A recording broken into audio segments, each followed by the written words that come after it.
sa bubong ha. Pag yung berde nangamoy ha, at hinit-hit ng grupo ha. Kung sino dito kumulit, ililigpit ng grupo ha.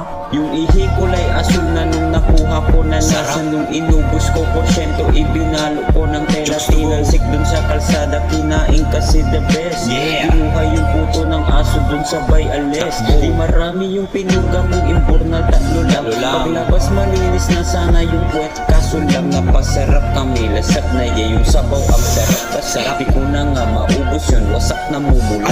Gusto ko yumaman sa pag-e-eba. Mabaho yun. Pag berde diarrhea bumula. Iipunin yun. Pag hindi kami yumaman sa iba, I-flash agad iyon. yung puwet ihititi lahat-lahat. Huwag amuyin iyon. Hanggang mabakat ko iyon lahat. Mabaho yun. Pag berde diarrhea bumula.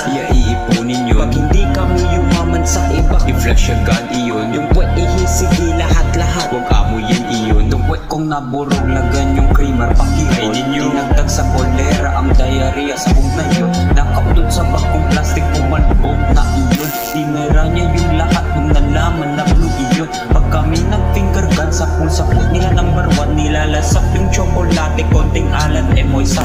Matcha flavor, konting yellow, maigi na ihahalo. Gagawa ng bagong flavor, Rainbow Rumble, uy panalo. Ang CR pakibarado, out of order sana po. Matapos yung halo-halo, kulang pero ng tubero. May dengue dun sa poops, may langaw dun sa pes. Destapak nagsapatos kung may freebie siya na jerky. Gusto ko yumaman sa pag-e-eba. Mabaho yun. Pag berde diarrhea bumula. Iipunin yun. Hindi kami yumaman sa iba. I-flash agad iyon. Yung puwet ihititi lahat-lahat. Huwag amuyin iyon.